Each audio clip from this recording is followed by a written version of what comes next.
यात्रा साहित्य में लेखक अपने निजी अनुभवों के साथ साथ पाठकों का मनोरंजन का उद्देश्य रखते हुए ज्ञानार्जन भी करता है। डायरी व्यक्तिगत होती है, यात्रा साहित्य व्यक्तिगत होते हुए भी सार्वजनिक होता है। डायरी में लेखक स्वतंत्र, निर्ंकुश, मुक्त, स्वच्छंद, फक्कड़ और मस्त होता है।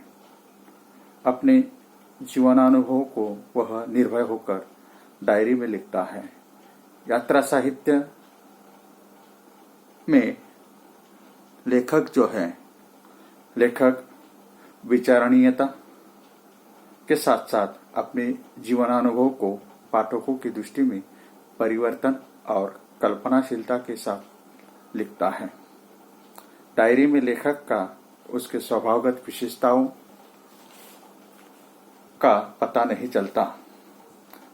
यात्रा साहित्य में भी लेखक की झांकी ही प्राप्त होती है। कहा जा सकता है कि डायरी में संचित स्मृतियों को पुनः ललित रूप देने पर यात्रा साहित्य साकार होता है। तो इस तरह यात्रा साहित्य एवं डायरी साहित्य जो है, इन दोनों के बारे में देखा। अब चौथी जो विधा है यात्रा साहित्य एवं पत्र साहित्य। अधिकांश यात्रा साहित्य डायरी शैली या पत्र शैली में लिखा जाता है। पत्र को यात्रा साहित्य की एक शैली के रूप में अपनाया गया है। यात्रा साहित्य एवं पत्र साहित्य दोनों विधाएं व्यक्तिगत जीवनानुभव को दूसरे तक पहुंचाकर आनंदभूति प्राप्त करते हैं। दोनों विधाओं का सृजन ही वैयक्तिक आनंद की श्रेणी को लिपिबद्ध करने के उद्देश्य से हुआ है।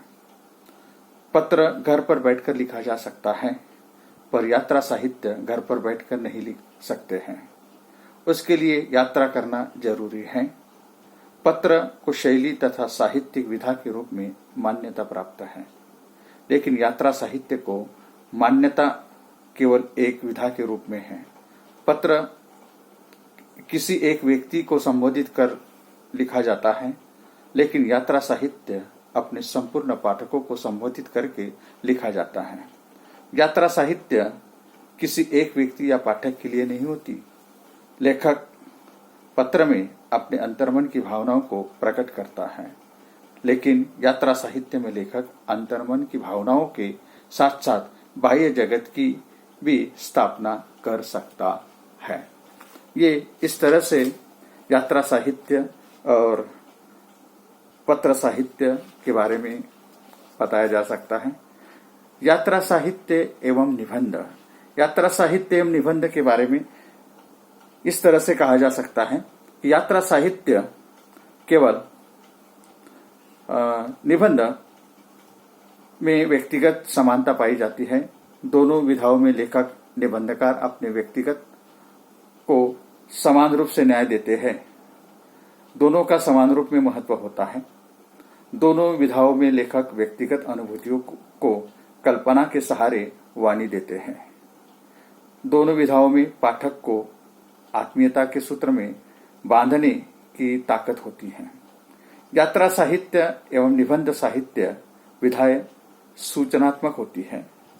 सभी यात्रा साहित्य एक हद तक निबंध ही है, लेकिन सभी निबंध यात्रा साहित्य नहीं है। अर्थात यात्रा लेखों को यात्रा संबंधी निबंध भी कहा जा सकता है। वैसे कहते हैं एक पद्धति भी है, वैसे कहते हैं कि यह एक पद्धति भी है। आरंभ के दौर में यात्रा साहित्य को निबंध विधा के अंदर ही रखा गया था। कालांतर के बाद यात्रा साहित्य को स्वतंत्र रूप विधा के रूप में उसे मान्यता प्राप्त हुई है। यात्रा साहित्य जो है, अगला जो पॉइंट है वो है यात्रा साहित्य एवं आत्मकथा। अपने जीवन की घटनाओं को स्वयं लिखा हुआ विवरण आत्मकथा कहलाता है। आत्मकथा में एक ही यात्री हैं। किसी व्यक्ति के जीवन की यात्रा साहित्य एवं आत्मकथा दोनों में स्वयं अनुभूतियों की आत्माभिव्यक्ति है।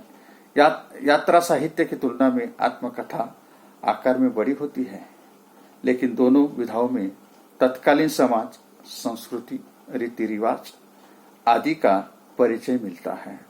आत्मकथा में लेखक का संपूर्ण जीवन दिखाई देता है, जिसमें घर एवं बाह्य जीवन का भी वर्णन किया जाता है।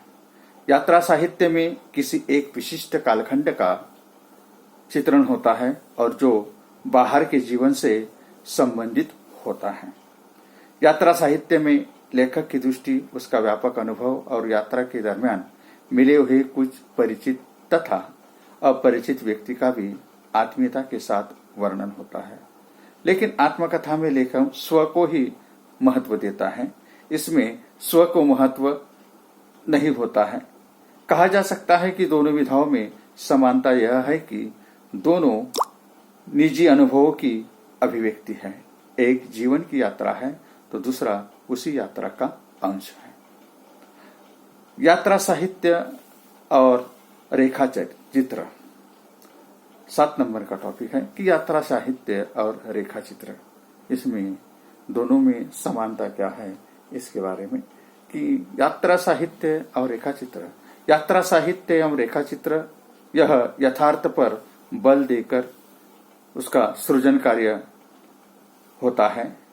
दोनों विधाओं जो होती है, दोनों विधाओं में लेखक के संपर्क में आए हुए किसी व्यक्ति वस्तु का चित्रण किया जाता है, जिसमें पाठक की संवेदनाओं को जगाया जाता है। रेखा चित्र में व्यक्ति या वस्तु के अतिरिक्त अन्य बातों को गौण माना जाता है, लेकिन यात्रा साहित्य में व्यक्ति एवं वस्तुओं के साथ साथ परिवेश, प्रकृति आदि को भी महत्व दिया जाता है। रेखा चित्रकार बिना यात्रा किए रेखा चित्र का सृजन करता है, लेकिन यात्रा साहित्य के सृजन के लिए लेखक को यात्रा करनी ही पड़ती है। यात्रा साहित्य का सृजन प्राचीन काल से होता आ रहा है, परंतु एक स्वतंत्र साहित्यिक विधा के रूप में इसे रेखाचित्र के बाद में इसे मान्यता प्राप्त हुई है।